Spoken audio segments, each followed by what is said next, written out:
kemudian melaporkan, itu dianggap sebagai suatu aktor intelektual. Padahal apa yang saya lakukan terhadap proses awal adalah suatu tindakan konstitusional sebagai hak resmi dari partai politik untuk melakukan judicial review ke Mahkamah Agung dan meminta fatwa ke Mahkamah Agung.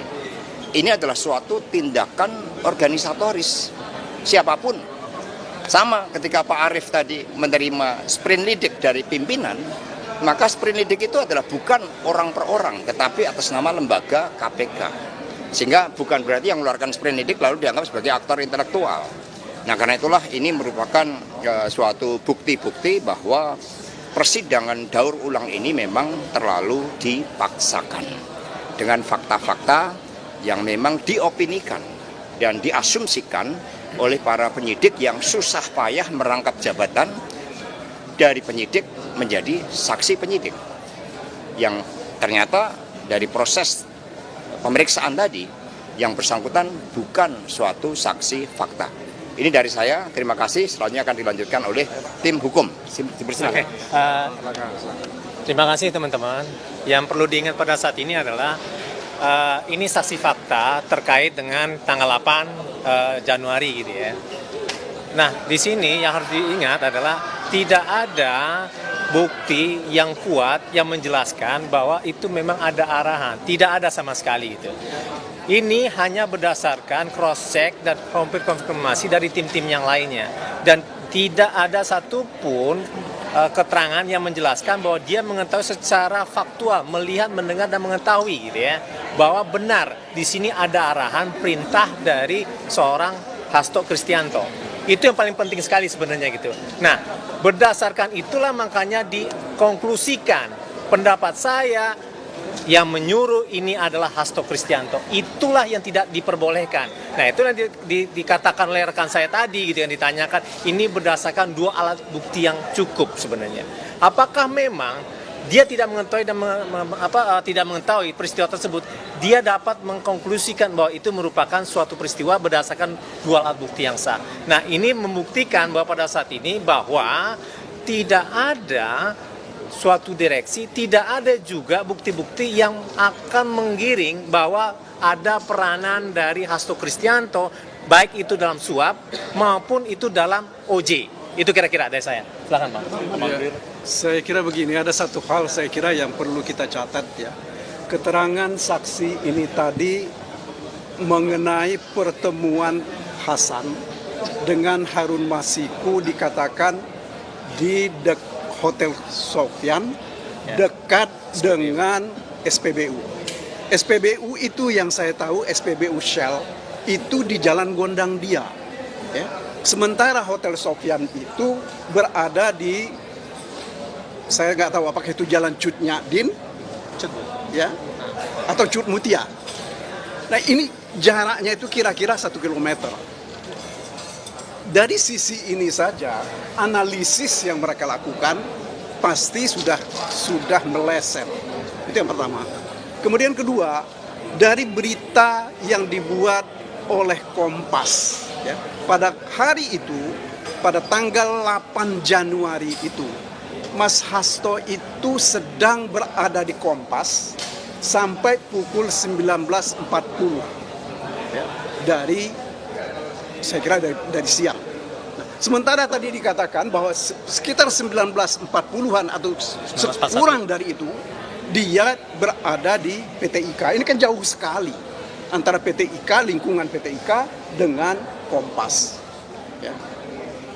Dari sisi ini, ya saya cuma mau mengatakan bahwa ini memang lebih banyak sebagai rekayasa, otak-atik gatuk bahwa keberadaan Mas Hasto.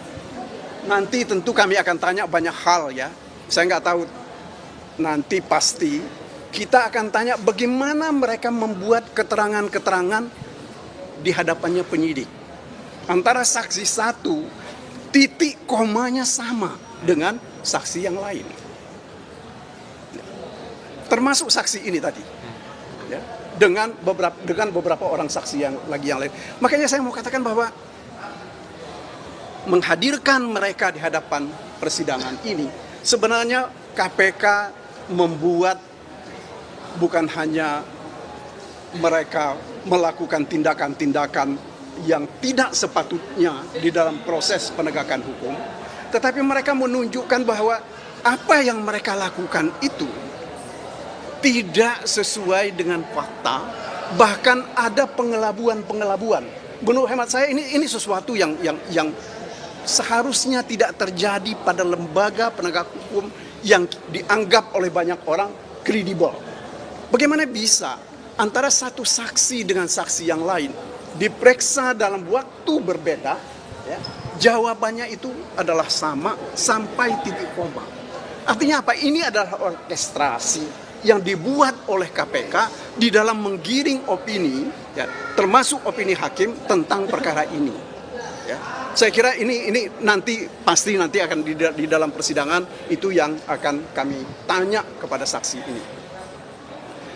Yang terakhir saya kira dari saya adalah mengenai soal keberadaan para saksi ini yang berada di PT IKA.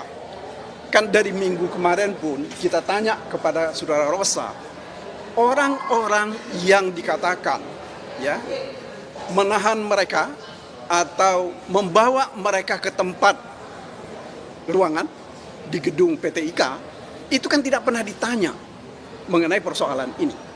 Ya, mereka hanya menyatakan bahwa mereka sudah cukup berdasarkan bukti-bukti rekaman dan petunjuk-petunjuk yang lain yang kita nggak tahu seperti saya sampaikan tadi. Ini jarak antara orang-orang di PT IKA dengan Mas Hasto terutama di PT IKA dengan keberadaan dia sesungguhnya ini kan terlalu jauh. Ya. Kemudian yang terakhir saya kira ya, ini yang kita tidak pernah diperdengarkan kepada kita keterangan mereka, bahwa percakapan awal antara penyelidik itu dengan pihak atau petugas dari PT IKA. Apa sesungguhnya yang terjadi? Ya. Saya berharap nanti kita akan coba tanya, kita akan dengar keterangan dari Saudara Arif ini. Sementara kalau kemarin saya tanya kepada Saudara Rosa, dia tidak berada di tempat itu. Ya. Karena saudara-saudara, lembaga PT IKA itu adalah lembaga pendidikan, lembaga negara yang sangat terhormat. Ya. Tiba-tiba ada orang masuk ke situ tanpa tanpa bu, ya. Kan mereka katakan, misalnya tadi dikatakan bahwa yang untuk umum public area itu kan adalah di masjid. Mereka datang ke masjid. Ya. Tetapi kenapa tidak mereka dari awal minta izin kepada pimpinan PT IKA bahwa mereka ini hendak menjalankan tugas melakukan penangkapan terhadap orang yang diduga berada di situ. Bukan dengan cara seperti ini. Ini kan bukan warung Tegal gitu loh. Kalau warung Tegal siapa aja boleh masuk, boleh datang pesan makanan. Ini lembaga pendidikan yang sangat terhormat untuk mendidik perwira-perwira polisi, ya, yang dilecehkan begitu saja. Jadi saya kira menurut hemat saya sangat wajar kalau orang-orang yang berkepentingan, terutama orang-orang PT IKA ketika itu mempersoalkan keberadaan mereka itu ada di situ untuk apa. Ya. Jadi kita harus lihat secara baik bahwa misalnya mereka diperiksa, ditanya, termasuk diantaranya tes urin. Ya, menurut hemat saya itu hal yang wajar-wajar saja, bukan satu kejahatan itu. Kalau mereka tidak ditanya, tidak diperiksa dan tidak diapa-apain, nah itu mereka bisa salah. Ya. Tetapi saya yakin bahwa keberadaan mereka dipertanyakan itu karena ini adalah lingkungan yang yang sangat terhormat dan juga sepanjang informasi yang kami terima, besoknya itu akan ada wapres yang mau melakukan olahraga sehingga mereka lakukan sterilisasi, dan itu hal yang wajar di dalam negara kita ini. Ya, kewenangan sterilisasi itu ada pada kepolisian, bukan kepada pihak yang lain. Saya kira begitu penjelasan dari saya. Terima kasih.